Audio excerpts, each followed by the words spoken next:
For Christmas, my parents got my 11-year-old a new iPhone. She was over the moon. Then she saw something on the screen and asked, "What is it, Mama?" I looked at it and my blood ran cold. I didn't shout. I took action. 2 hours later, their lives started to unravel. I know how it sounds. Like I'm about to tell you the kind of story people only believe if there's a court transcript and a Netflix documentary, but this was my Christmas. We were at Mom and Dad's house, because that's where Lily and I live. After my divorce, I moved back temporarily, which is what adults say when they're trying to convince themselves they haven't hit rock bottom.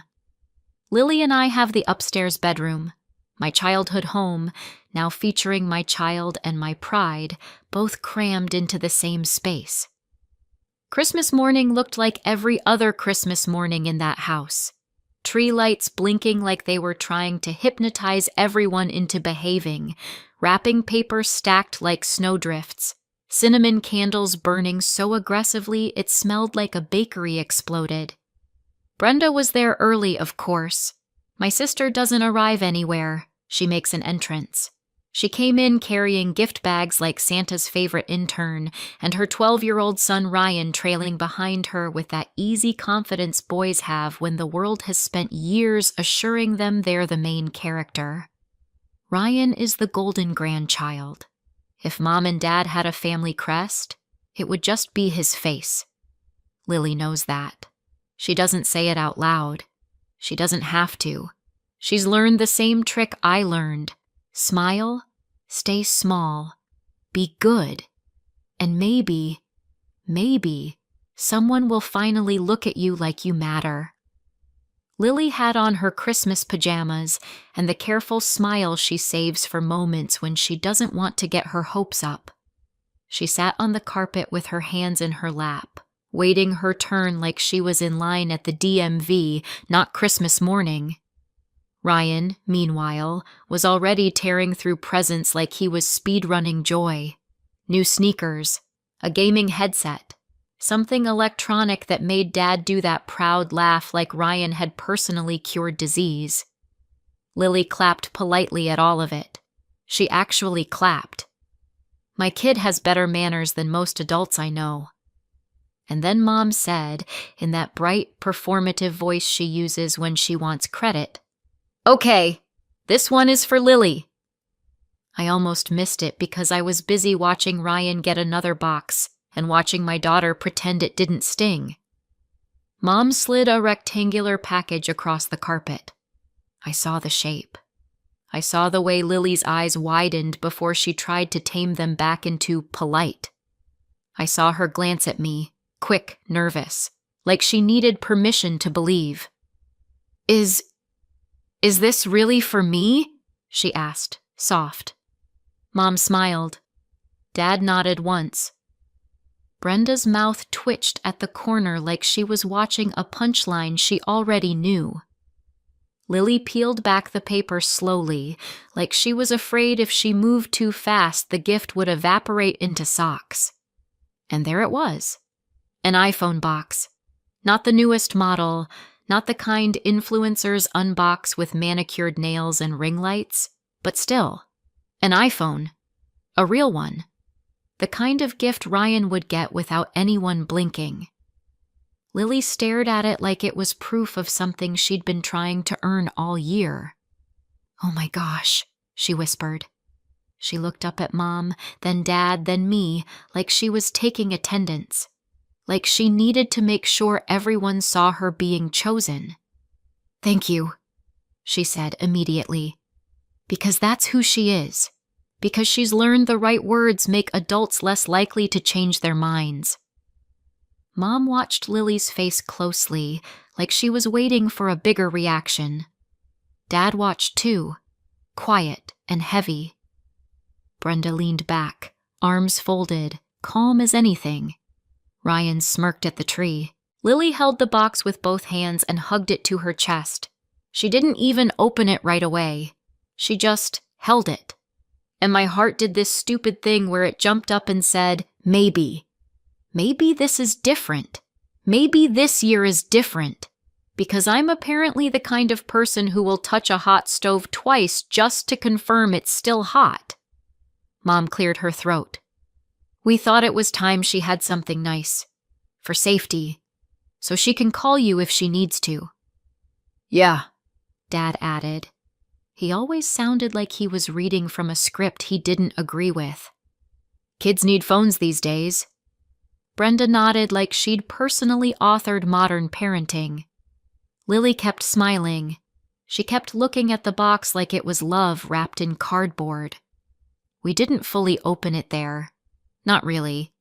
Mom made a whole little speech about setting it up later and doing it properly, and Lily nodded like she didn't care, like she wasn't vibrating from the inside out. But I saw the way her fingers kept tapping the corner of the box, like she was checking it was still real. A little later, once the chaos downstairs got loud and Ryan disappeared into the living room with his new gadgets, Lily tugged my sleeve. Can we go upstairs? She asked, trying to sound casual. I knew what she meant. Our room, our little corner of the house where she could be excited without feeling watched. Yeah, I said. Let's go. Upstairs, she sat on the bed and opened the box like it was sacred. She lifted the lid carefully, like it might bite her. And there it was, silver and sleek and beautiful, sitting in its little cradle. She let out this tiny sound, half laugh, half sob. I can't believe they got me this, she said. I tried to smile. I tried to be the mom who lets her kid have the moment without poisoning it with suspicion. I really did. She picked it up and turned it over in her hands, and then she frowned. Wait, she said. Why does it look like that? There were scratches. Not huge gouges, nothing dramatic, but enough to catch the light. Enough to make my stomach tighten. It's probably refurbished, I said immediately. Too fast. Like I was trying to convince myself. That's normal. Lots of people buy refurbished. Lily nodded. She wanted to believe. She wanted to believe so badly she could have convinced herself the phone was carved out of a potato as long as it meant her grandparents cared. She pressed the power button. The screen lit up. A logo flashed. And then, too quickly, it went straight to a home screen. Not a setup screen. Not a hello screen. A home screen. Lily blinked. Is it already on? Before I could answer, a notification dropped down from the top. Just a banner. A few words. Lily leaned closer, squinting, and then looked up at me with that open, trusting face. What is it, Mama? She asked. I leaned in, and for a second, my brain refused to translate what my eyes were reading, because those words didn't belong on a child's Christmas present. Those words didn't belong on any phone a kid was holding. My blood ran cold so fast it felt like my body forgot how to be warm. I didn't shout. I didn't snatch it and run screaming down the stairs. I forced my face into something normal, something gentle. I said, like it was nothing, like it was a weather alert. That's weird. Let me see. Lily handed me the phone without hesitation, because she trusts me like children are supposed to. I tapped once, twice, just enough to see that this wasn't a glitch. This wasn't some random spam message. This was a trail, a history, a mess. And the worst part was the quiet realization that followed right behind it. Someone in this house knew exactly what was on this phone. I looked at Lily, still smiling, still hopeful, and I felt something in my chest crack. I set the phone down gently on the bed like it might explode. Sweetie, I said, keeping my voice light, why don't you go brush your teeth? We'll finish setting it up in a minute. She hesitated. But 2 minutes, I said. Promise. Lily slid off the bed and padded into the bathroom. The second the door clicked shut, I picked up the phone again. My hands were steady. My stomach wasn't. Because I already knew this wasn't just a mistake, and whatever I had just seen was going to change everything. Lily fell asleep like she'd been handed a piece of magic and nothing else mattered. Of course she did. She's 11. She can go from, I can't believe it, to drooling on my pillow in under 10 minutes. Meanwhile, I lay there staring at the ceiling like it owed me an explanation. Once her breathing settled, I picked the phone back up. I didn't do the mature thing. I didn't put it away and deal with it tomorrow. I'd already seen enough on that screen to know tomorrow might be too late. So yeah, I dug. WhatsApp opened without asking me to log in. No setup, no verification. Just an inbox already full of history, like the phone had a life before it ever touched my daughter's hands, and whoever wrapped it up didn't bother to wash it first. I scrolled. The first thing that hit me wasn't one horrible message. It was the sheer volume. The same target, again and again. Long threads where the tone didn't soften, didn't reset, didn't end. It wasn't a fight. It was a routine. I checked call logs. Same number popping up over and over. Missed calls, repeated attempts, back to back like someone was trying to wear the other person down by sheer persistence. Contacts were a mess. Random numbers, stupid nicknames, entries that looked like someone didn't want this phone connected to anything real. And then I saw the name. Emily. My throat went tight. Emily was a girl from Lily's school. Not someone Lily talked about much, which honestly is part of what made it worse. Because even if your kid isn't involved, you still hear things. You hear the whispers at pickup. You see the sudden caution in teachers' faces. You catch the way parents lower their voices like the truth is contagious. Emily had disappeared mid-year, transferred, gone. Just not there anymore. I remembered one parent saying her parents went to the police. Like that was the shocking part. Like calling the police was the scandal, not whatever had driven a kid out of her school. Now Emily's name was sitting inside a phone my parents handed to my daughter for Christmas. I didn't need every detail to understand the shape of it. I saw enough to know this wasn't kids being mean. It was sustained, designed. A drip feed of humiliation and intimidation that felt deliberate, like someone had made a hobby out of making one girl miserable.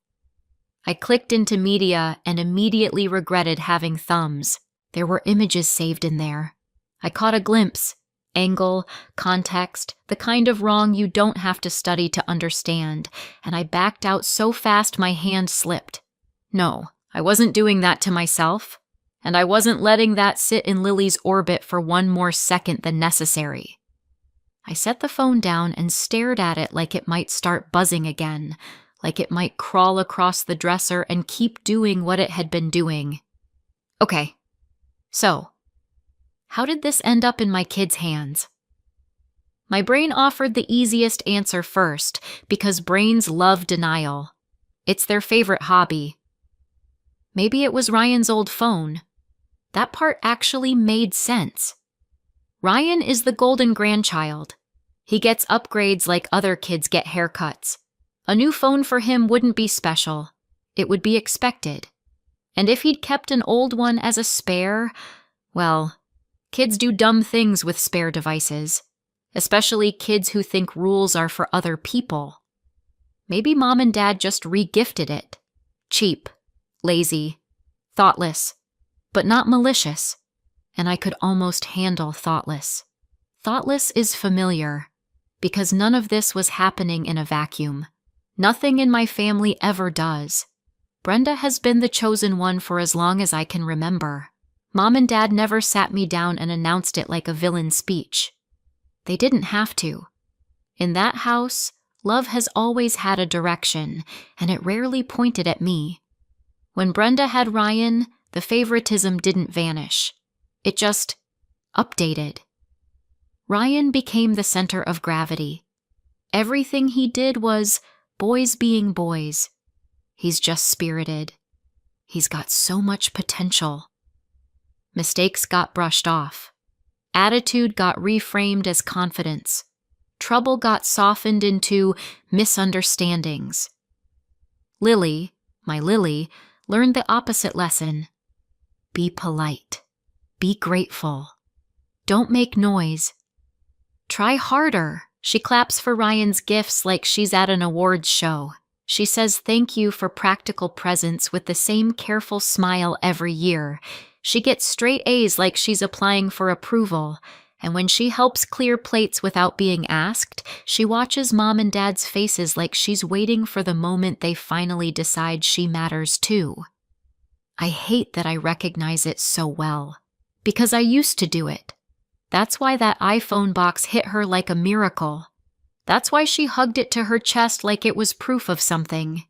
That's why I let myself hope for half a second, even though I should have known better. Now I was sitting in the dark with evidence of someone else's cruelty on a device meant for my child, and that hope felt like a joke I'd laughed at too early. I picked the phone up again. I didn't know yet if my parents were just clueless or complicit. That was the part I couldn't solve from the screen alone. Should I wake Mom and Dad? March downstairs and shove it in their faces? Ask if they knew what they'd handed to Lily? Or would they do what they always do? Tell me I'm overreacting, tell me I'm dramatic, tell me to stop making trouble, while quietly fixing whatever needed fixing behind my back? Downstairs I heard movement. A chair scrape. Brenda's voice, tight, quick. Mom's lower, controlled. Dad's gravelly calm. They sounded normal, which, in my family, is usually the scariest part, because normal is what they wear over whatever they're trying to hide. I set the phone down, stepped into the hallway barefoot, and started toward the stairs. Quiet, careful, heart hammering, because whatever was about to happen next, I needed to hear it with my own ears. When I reached the staircase, I heard Brenda's voice, tight, fast, sharp, and my body stopped moving before my brain even caught up. "She's going to notice," Brenda hissed. Mom's voice floated back, too calm. "She already thinks it's refurbished." Dad spoke quietly, like he was trying to keep the walls from hearing. "She won't do anything. She never does." My throat went dry. I stayed still. Because I've known my parents my whole life. And that tone, Dad's confident calm, Mom's soothing reassurance, that was the tone they used when they'd made a decision for me and expected me to accept it. Brenda's voice again. "The school is involved. Emily's parents aren't letting it go. They're going crazy." Mom snapped. "Because it was serious." There was a pause. Then Brenda said softer, "I didn't think it would get this far." Dad's chair creaked. "It got this far because Ryan wouldn't stop." My stomach clenched so hard I thought I might actually be sick. Brenda's voice rose. "He's a kid." "And Lily isn't?" Mom shot back. And for one horrifying second, I almost felt gratitude until she added, "Lily's just easier." There it was, the part they said out loud without meaning to. Easy. Disposable. I pulled my phone out with shaking hands and hit record. Not because I was thinking clearly, because instinct is what shows up when shock takes your brain offline. Brenda spoke again. "What if the police trace it? What if they—" Dad cut in. "They won't trace it to Ryan if the phone isn't with Ryan." Mom sighed like she was exhausted by everyone else's incompetence. "We gave her the phone. It's in her room. It's in her hands." Brenda. "But it's Lily's phone now." Mom's voice turned almost pleased.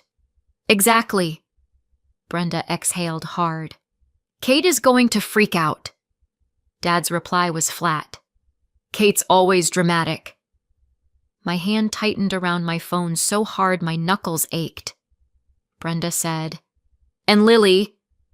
Mom interrupted, dismissive. Lily's a good girl. She'll be fine. Brenda's voice sharpened.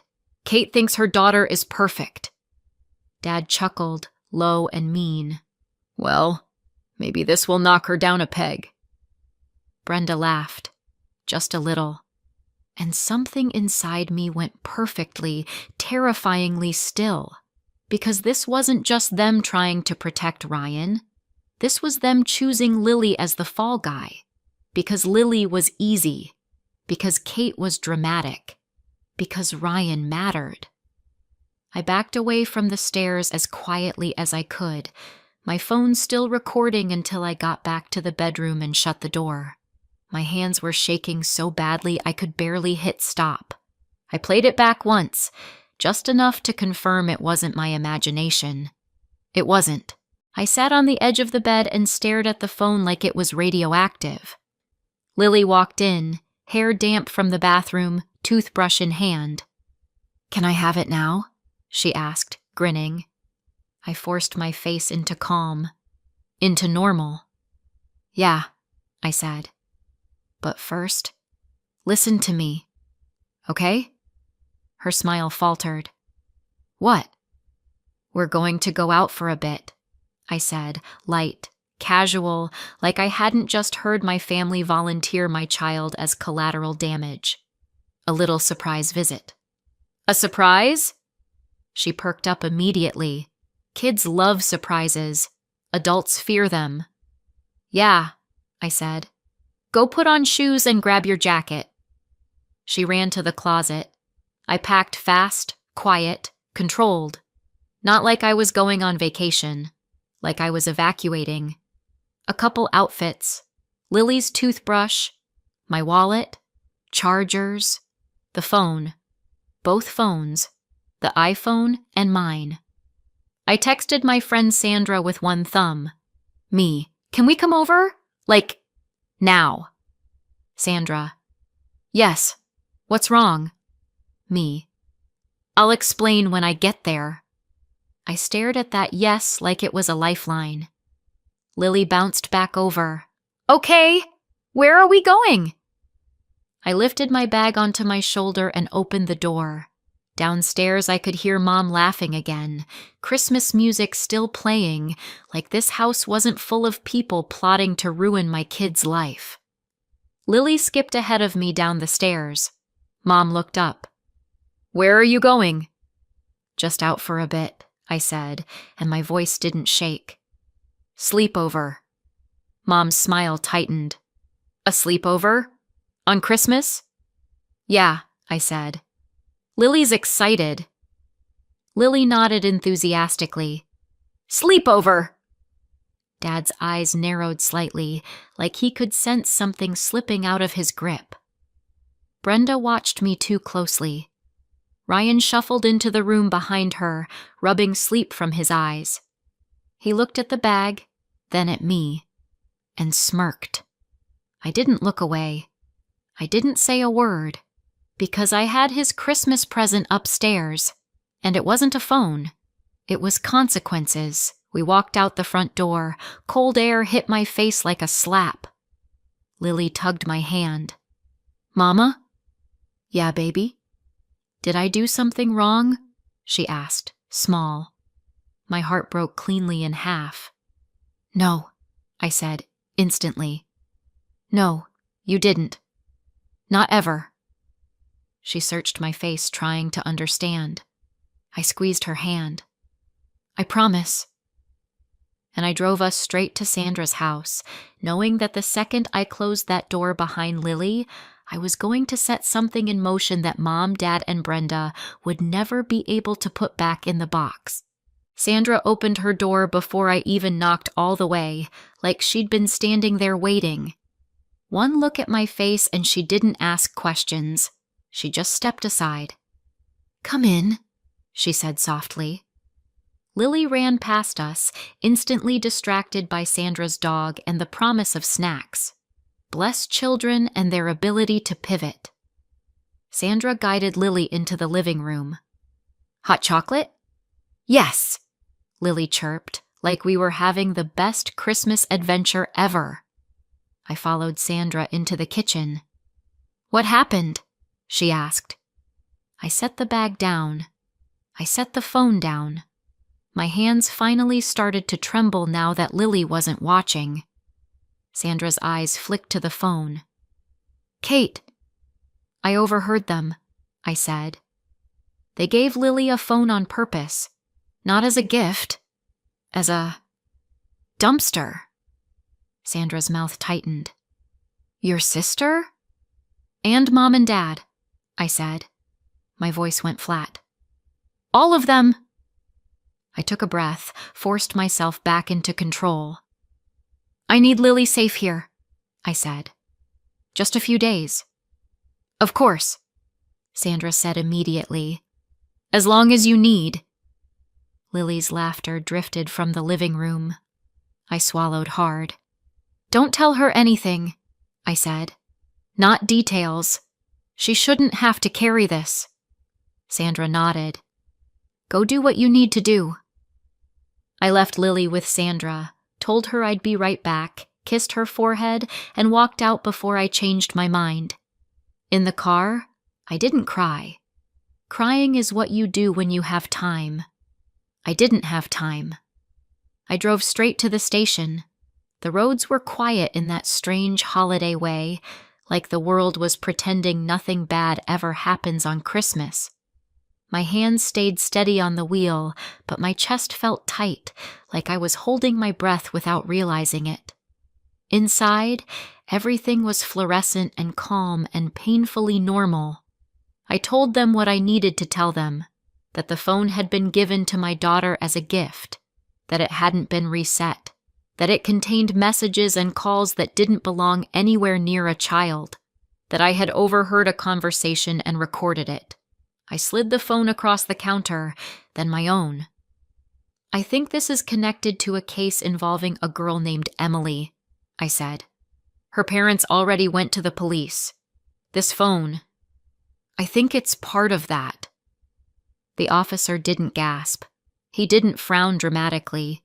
He just nodded once, slow, like something had clicked into place. They took everything, logged it, bagged it, asked me to walk them through the timeline. Christmas morning, upstairs, what I saw, what I heard, when I left. I answered calmly, not because I felt calm, but because panic wouldn't help Lily, and that was the only thing that mattered anymore. They gave me a case number and told me someone would follow up. That was it. No promises, no speeches, just procedure. That was enough. When I got back to Sandra's, Lily was curled up on the couch in pajamas, wrapped in a blanket that was definitely not hers, eyes glued to a movie she'd already half forgotten. "Mom," she said when she saw me, "did you get the phone fixed?" My stomach clenched. "Not yet," I said, keeping my voice even. "It needs to be checked first. I'll explain later, okay? Not tonight."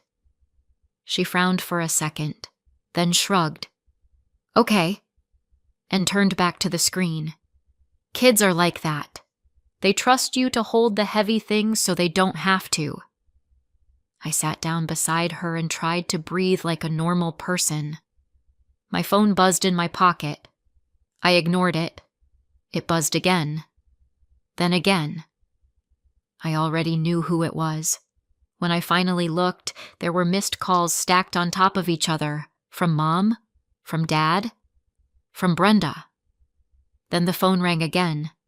I answered and immediately put it on speaker. All three voices hit me at once. "What were you thinking?" Brenda snapped. "Are you out of your mind?" Mom said over her. Dad cut in, sharp. "You went to the police?" I stayed quiet. They filled the silence quickly, like people who couldn't stand not being in control. "He's a child," Brenda said. "Do you have any idea what you've done?" "You're ruining his future," Mom added. This didn't need to go this far. I closed my eyes. A stupid, hopeful part of me was still waiting for it. One sentence, one excuse, one we didn't know. It never came. Instead, Brenda said, "The police are asking questions about Emily, about that phone." Mom jumped in immediately. "You knew this was already an issue. You knew her parents went to the police." Dad exhaled hard. "We were trying to handle it." "By giving it to my daughter?" I asked quietly. There was a pause. Just long enough. "She would have been fine," Mom said. "Nothing was going to happen to Lily." Brenda scoffed. "Ryan could get expelled over this." And there it was. They knew. They knew it was tied to Emily. They knew police were already involved. They knew exactly what they were handing to my child. And they did it anyway. Something inside me settled, not shattered. Settled. "This conversation is over," I said. "Kate," Dad started. "I'm done," I said. My voice didn't shake. "Do not contact me again." I hung up.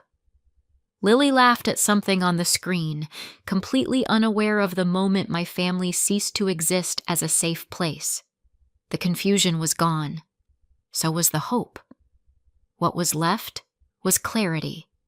And I sat there, holding on to that clarity, knowing there was no going back from it. 6 months later, my life is quiet. Not the awkward, holding your breath kind of quiet. The good kind. The kind that lets you sleep through the night without your phone lighting up and your stomach dropping before you even read the screen. After that call, I didn't wait around to see what they'd do next. I cut them off. All of them. Blocked numbers. Emails filtered straight to trash. Social media locked down. When they tried to go through Lily, messages sent to her school, accidental run-ins, one very bold attempt to have someone else pass along a note, I shut that down too. I filed for no contact. Not a dramatic scene. Paperwork, signatures, dates. A very calm explanation that no one who had tried to use my child as collateral was welcome anywhere near her again. That part felt good. We moved a few weeks later. A rental, technically, but it doesn't feel temporary the way temporary used to feel at Mom and Dad's. It's bright, clean, quiet. Lily has her own room, her own door, and a say in what goes on the walls. The first night there, she sprawled out on her bed and said, "It feels peaceful." That's how I knew I'd done the right thing. I didn't hear about the fallout directly. I didn't want to. But news travels in families like mine whether you ask for it or not. Ryan was expelled, not asked to transfer. Expelled. The school didn't dress it up and they didn't wait it out. Once the investigation wrapped up, that was it. My parents didn't go to prison, but they didn't walk away clean either. Trying to dump evidence onto a child to keep it out of someone else's hands doesn't look great when it's written down and played back. Community service, probation. Mandatory classes they'll insist were humiliating and unfair to anyone who'll listen. From what I hear, a lot fewer people are listening these days. Brenda moved from furious to quiet. That's usually what happens when someone realizes the version of the story they rehearsed doesn't work outside the family bubble. Emily's parents sent me a short message. Just a thank you. Nothing dramatic. Just relief. I cried when I read it. Then I deleted it. Not because I didn't care, but because I didn't need proof anymore that I'd done the right thing. Lily is happy now. Not the careful, polite version of happy. The loud one. The messy one. the kind that laughs without checking anyone's face first. And me? I don't miss them. I miss the idea of the family I wanted, but that family never actually existed. This one does. So, what do you think? Did I go too far? Or not far enough? Let me know in the comments. And don't forget to subscribe for more.